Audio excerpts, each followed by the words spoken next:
मदमान भज्य सदा सीतारामन। भाव के बस में, प्रेम के बस में हैं, लेकिन प्रेम के बस में हैं तो प्रेम कैसे उत्पन्न होगा? तो कहा कवि ने कि तजी ममता मद मान, तीनों को त्यागेंगे तब वो प्रेम उत्पन्न होगा, जिससे कि भगवान प्रभावित होंगे। वो प्रेम कैसे उत्पन्न होगा? तो भगवान ने कहा सबसे पहले संतों का संग कीजिए।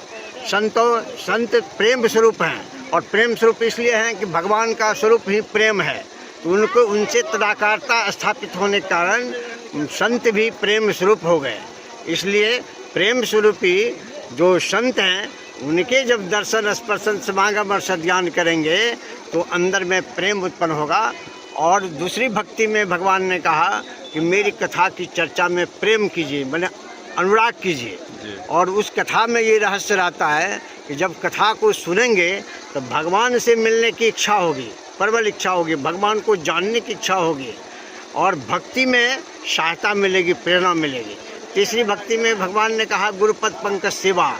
तीसरी भक्ति मान रहित होकर के गुरु के आदेश निर्देश उपदेश को जीवन में उतारना चाहिए, और ऐसा उतारेंगे तो भगवान गुरु खुश होकर के साधना की युक्ति बतलाएंगे। मानस जप, मानस ध्यान, दृष्टि साधन और स्मरण शब्द योग, ये 4 साधना के स्वरूप हैं। और ये जब करेंगे तो मन के अंदर जो चंचलता है, मन के अंदर जो बिखरी हुई शक्तियाँ हैं, वो सिमट करके परमात्मा की ओर लग जाएगी।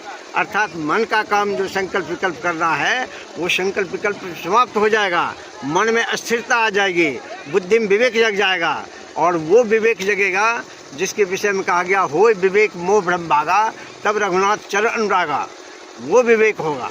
तो ये सद्गुरु की कृपा से ही विषयाभिमुखी मन स्पंदनहीन होकर अंतर्मुखी होता है, और धीरे धीरे इसकी साधना करने से ही साधक को आत्मज्ञान होता है, तब वह जीवन मुक्त होकर परमानंद को प्राप्त करता है।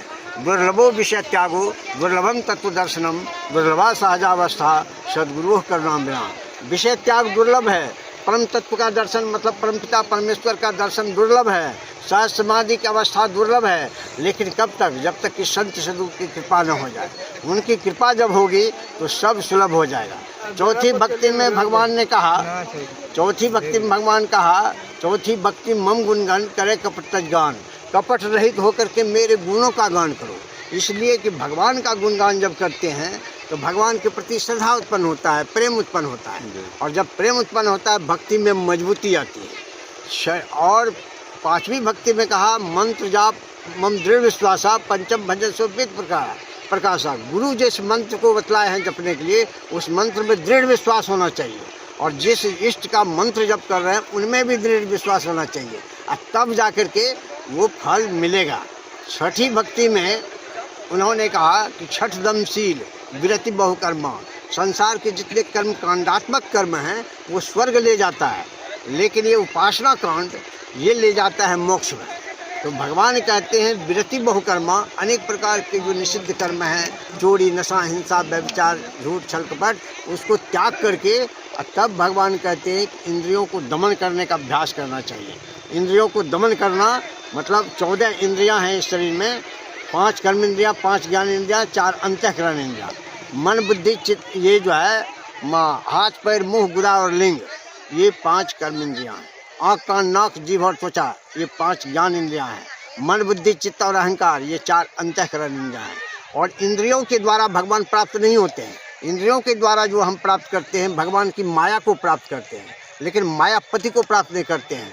तो वो इंद्रिय निग्रह नहीं है, वो जो है इंद्रिय गम्य नहीं है, वो आत्मगम्य है, आत्मा के द्वारा उनको प्राप्त करते हैं। तो 6ठी भक्ति में जब इंद्रियों का दमन होगा तो चेतन धाराएं सभी इंद्रियों की घाटों में पसरी हुई है।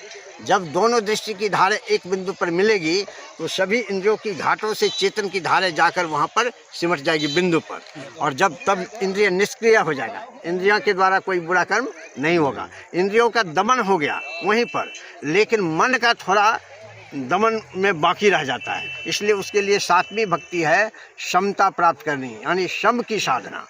सम की साधना में वासना का क्षय हो जाता है, प्राण जय होता है, मनोलय हो जाता है, यानी आत्मा का साक्षात्कार, परमात्मा का दर्शन हो जाता है, समता की प्राप्ति हो जाती है, ममता पास से मुक्त हो जाते हैं। और 8वीं 9वीं भक्ति ये फल है। 7 भक्ति ही तक ये असली भक्ति है।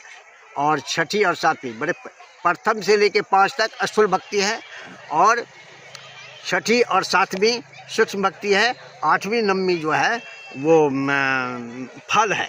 तो जो ये 9 प्रकार की भक्ति जो भगवान बतलाए हैं माता सबरी को माध्यम बनाकर, जो एक भक्ति भी शुरू कर देंगे, संत का संग भी शुरू कर देंगे, तो वो एक में एक दिन पूर्णता को प्राप्त कर लेंगे। क्योंकि संत के अंदर से जो नैसर्गिक आभा निकलती है, वो आभा उसके अंदर प्रवेश करेगा, और वो आभा तब तक रहेगा जब तक कि उसको मोक्ष और परम शांति नहीं दिला देगा। यही आज की भक्ति का पूर्णता है। श्री सतगुरु बोलिए सकलानंद बाबा।